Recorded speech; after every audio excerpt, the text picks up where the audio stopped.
I want to welcome everybody to the presentation of the Norblin posters.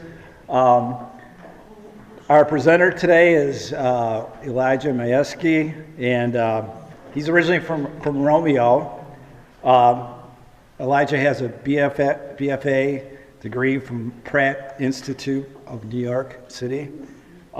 He's worked as a curatorial assistant and as a gallery manager, both I think Maryland and, yep. and here is in the Detroit area previously. Mm-hmm. I want to say I first met Elijah when we approached the Polish Institute to partner with us in this upcoming Polish art exhibit at the MMODD, which is the Metropolitan Museum of Design Detroit. Mm-hmm.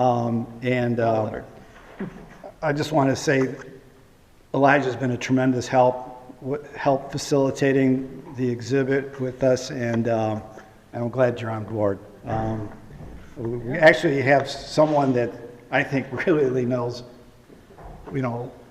what needs to be done. I mean, I kind of stepped into this as a novice, but he has the experience, and it's going to be a real asset to the upcoming exhibit.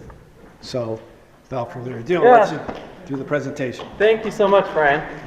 And it's been such a pleasure and honor to work with FPA on that project. I've been learning so much. I'll also say, like Brian said, I'm from Romeo, so if an American accent slips in with some of these Polish names, I completely apologize. I'm learning. But the artist that we're going to be talking about today, Stefan Norblin, is a fascinating one. He's also a world traveler. He had very interesting stages to his career. I just want to point out that we have 5 of these posters here, and that's what led us to select this artist today. These posters are part of FPA. They are part of the Friends of Polish Art collection and have been under the care of the Polish Institute for a number of years, and are fine examples of Norblin's achievements as an artist. He was a designer. He was very multifaceted. He worked not only as a painter, but also as a fashion designer. He designed interiors, furniture, and a number of murals, which we'll see are all over the world. And has this grand narrative to his life that is quite special. Has a lot of different upbeats, a lot of different downbeats. So it's just a fascinating story. But we'll start with these works, so you can see a little bit of what the full posters look like. The works we have here are framed in such a way that they focus so much on the image, which is such a strength of his. His compositions are incredible. His use of color is so exciting. And when you see the full thing, you see that these were tourism posters that were to encourage people to visit different regions of Poland, not only internally, but also to encourage people from France or Germany. So they're often multilingual and have this bold text describing the region or city or attractions that Poland had to offer in the interwar period. That's when these were made. So you'll see that this is his sort of style. They're emblematic of what he was most known for, with this black border, focus on this beautifully rendered image, and then the text just clearly laid out. This is a portrait of the artist in his studio, and so we'll start with just a little bit of background as to who this guy was. Stefan was born in Warsaw in 1892. His full name is Juliusz Stefan Norblin de la Bourdain, and he was born into a wealthy family. They owned a factory that made all sorts of metal items, so silverware, industrial parts, and initially he planned to take over that business. So he actually studied at the Academy of Economy and Trade in Antwerp and completed his studies in 1910. So he was born in 1892, finished his studies by 1910, and had already started to follow this family legacy. But the legacy was a little bit more multifaceted than just business. His great-grandfather was a painter from France. His great-grandfather, Jan Piotr Norblin, was trained in Paris. He was a Frenchman, but ended up through working in Paris, connecting with a noble Polish family that commissioned him to do portraiture and a number of paintings for their estate. And he ended up moving to Warsaw, where he met his wife, and his family settled there. And they ended up living there for 30 years, and the generations that followed stayed. So the reason I point that out is he has there's this artistic legacy as well. His great-grandfather became quite well known. He was interesting in that he painted in the Rococo style, even though it was a little out of date for the time he was alive.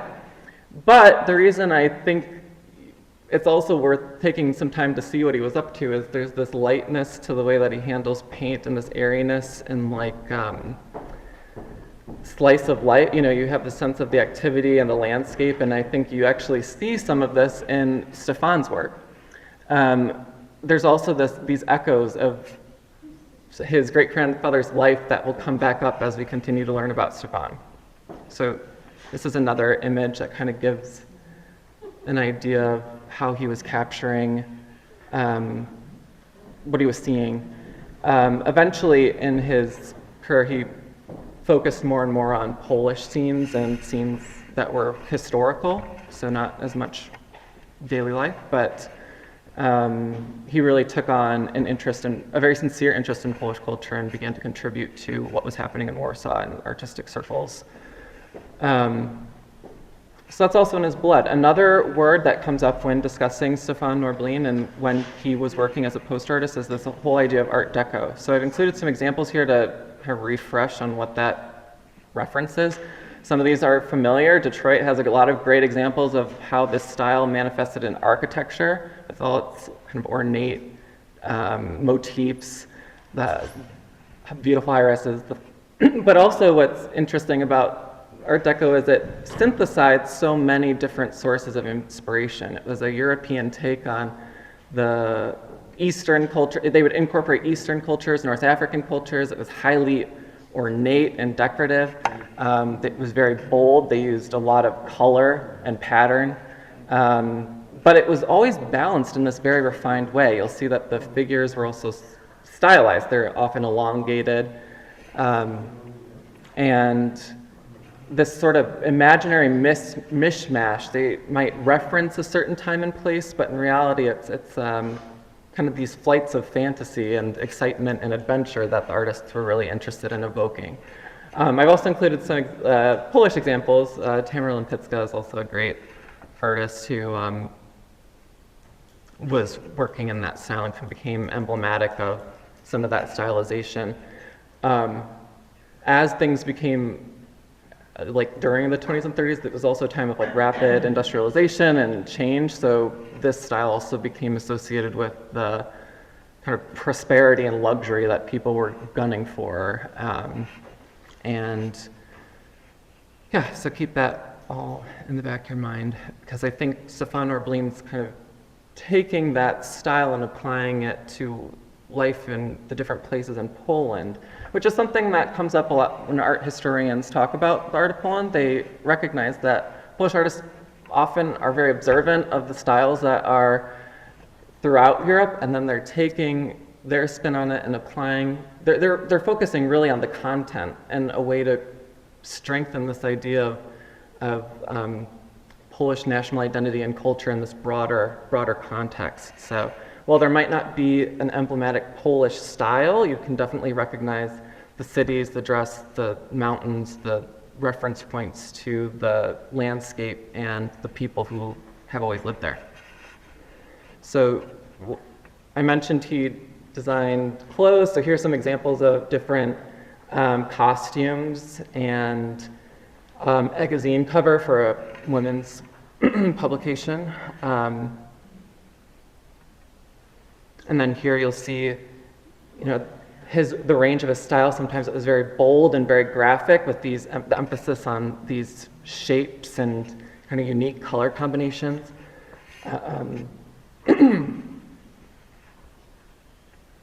then here are more of these posters that, again, have these beautifully rendered illustrations in the center, often with like a central focus. You can, and then talking about the Art Deco style at the bottom, like in the center poster, all those different fabrics and colors are layered visually, but yet there's this wonderful like blocky graphicness that gives it a sort of modern edge, despite the traditional subject matter.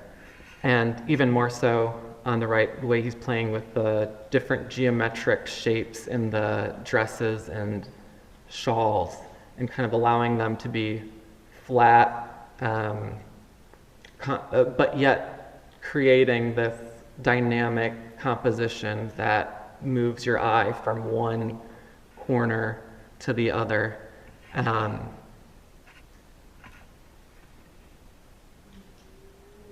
more examples here. I wanted to point out, some of the choices are just so bold, like a yellow sky.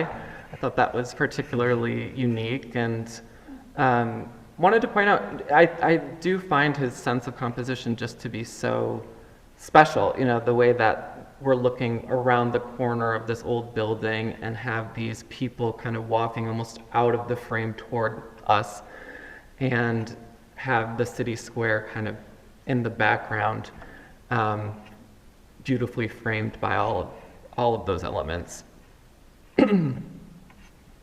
And again, on the right, just these really unique ways. It almost suggests a sort of sunset light with the way that he's using the edge of the figure to be activated by an orange or a blue line. I just think it's particularly wonderful to see him playing with this flatness, but yet you still get a sense of this full figure. It's not as simplified or as some of these others that we'll see next. But even in his way of arranging these flat shapes, it's still exciting. It still has this intention to it. I think you also see the sensitivity to texture, with the watercolor, this like liquid kind of lightness, and then that heavy blackness at the top, and how that it's surprising. You kind of would almost expect it to be the opposite, and yet it all holds together. And again, just highlighting his way of plucking out these scenes associated with different regions and cities across Poland. And so these posters, he through these posters, and also he worked as a portrait painter. He was also commissioned by different Polish elites to work for them, much like his great-grandfather did. He became quite successful, and married a famous actress. Her name is Lena Zelachowska in 1933, and they had quite a life. They were quite a dynamic duo. They became very kind of involved in Warsaw's creative scene. However, at the height of his career and popularity, their family was enjoying the fruits of his labor. They were actually building a villa, and there's this very dramatic anecdote that his wife tells about Poland being invaded, and looking out at the balcony and seeing the war planes in the sky, and realizing they had one young son. They had to leave. They decided to, as many tried to, leave through Romania and go through the Middle East, and with the plan of eventually making it to the United States.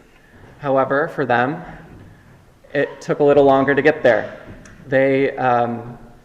Stefan, his talent led him to kind of create these unique relationships and opened up some special opportunities for him.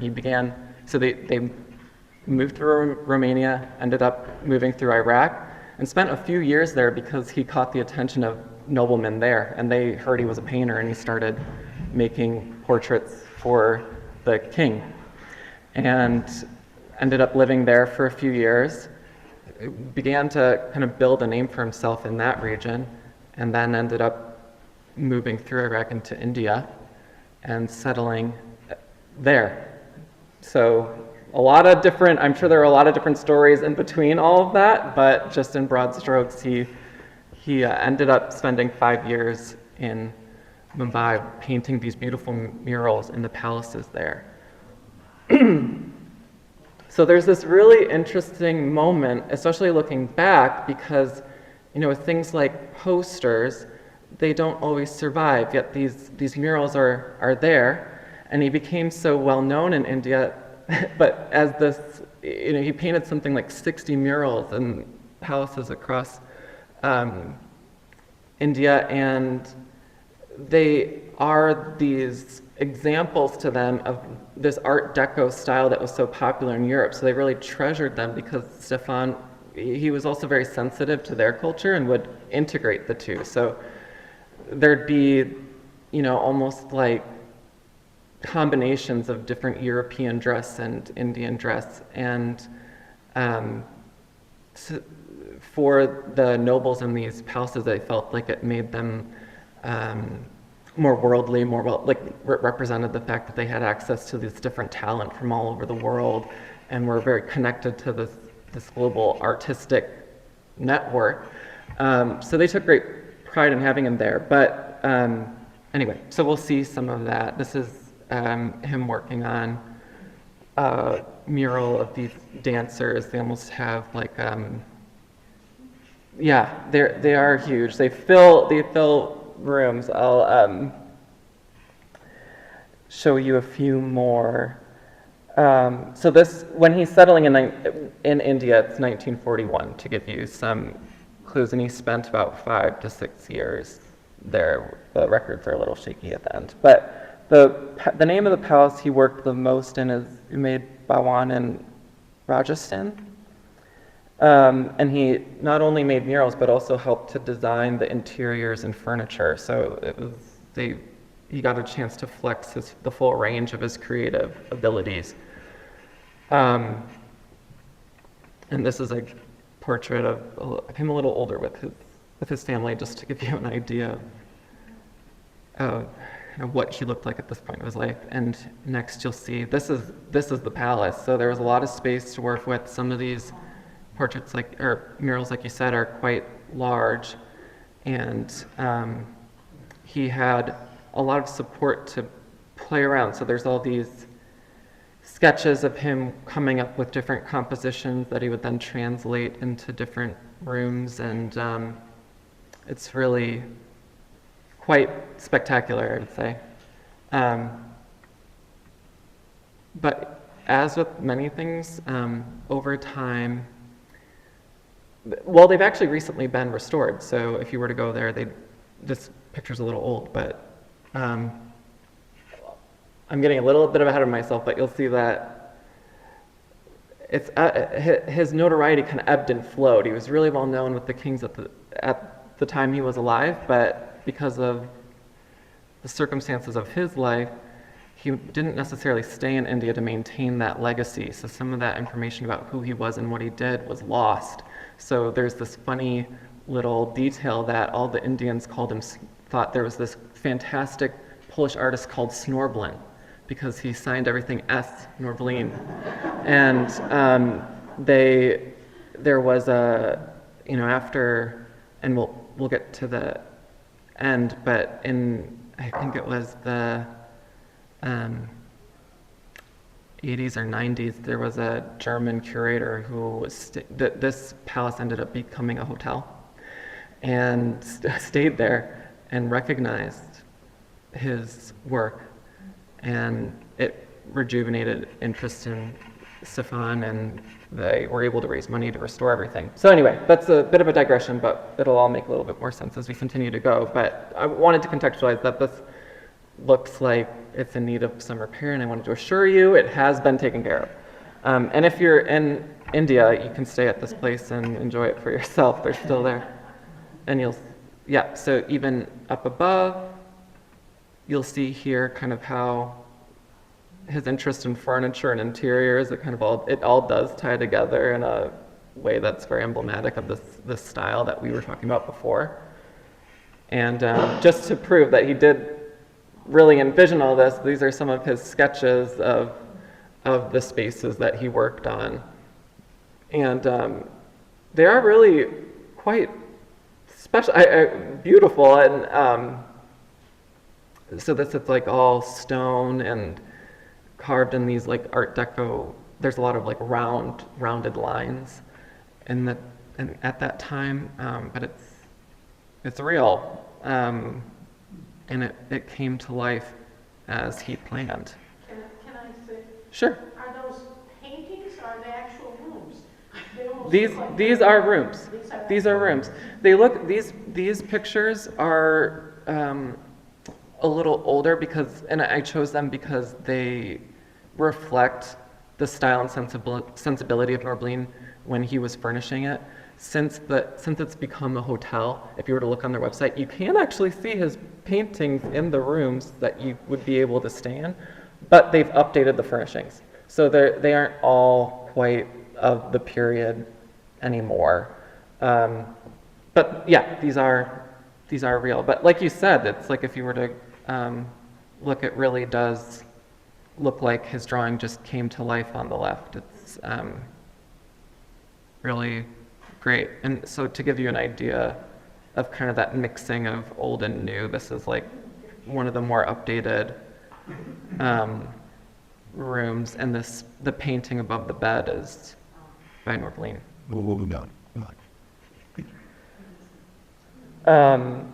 So he in India was enjoying quite a bit of success again, so he built up this legacy after tragically having to leave his legacy in Poland at the height of his success. It unfortunately echoes again. In 1947, his son falls ill, and the climate they determined at the time was to blame, so him and his wife decided to finish the journey that they had set out, and ended up moving to San Francisco. They had planned to go from San Francisco to New York, but he just thought the city was so nice that they decided to stay. And he, still had those skills, even though they weren't, they were immigrants. They didn't have anybody in the States. And his work hadn't quite traveled overseas, so he had to but he had this wonderful portfolio, so he put those skills to use and worked for like a commercial art firm, also did portrait painting for all people living in San Francisco, but also for public figures.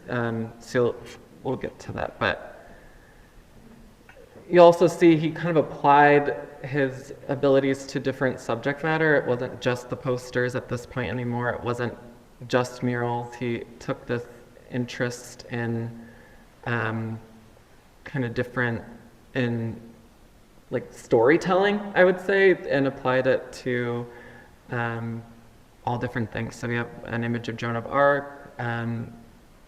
On the left, it's a plan for a church interior. So eventually he's also started to work on sacred architecture, which is of interest for us here. We have a sacred art show coming up. And then in the middle, this almost like fanciful medieval court scene. So he illustrated different fairy tales and books also during this period. And to give you an example, he painted a portrait of General Douglas MacArthur in 1948. I found one article that mentioned this was hanging in the Pentagon at one point. I don't know if that's still true, but over time he did continue again with that resilience, with that grit to continue making art and following his passion. And that brings us to the sort of final act of Norblin's life, which unfortunately has another tragic resonance. He fell ill with glaucoma and started to lose his eyesight in 1952, and it led to such a deep depression for him to have this thing that carried him from one place to another, allowed him to provide for his family, that he committed suicide. So left his wife and young son in San Francisco, and they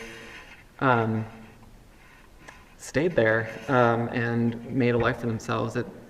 Lena wasn't acting. She actually became a nail technician. She worked in a nail salon. But his son, Andrew, has continued to protect the legacy of his father. They had some paintings that made it to the U.S., and they worked on placing those in Poland in museums there. And they also, in the rediscovery of Norblin and his work, arranged for him to be his father's ashes to be taken to Poland and buried with his ancestral kind of plots there. So yes, in a way it comes all full circle. Now he's kind of recognized as being this prolific and very generative creative figure.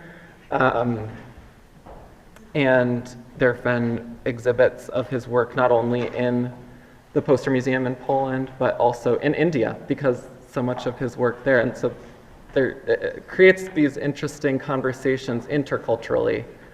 Well, thank you so much. This was great.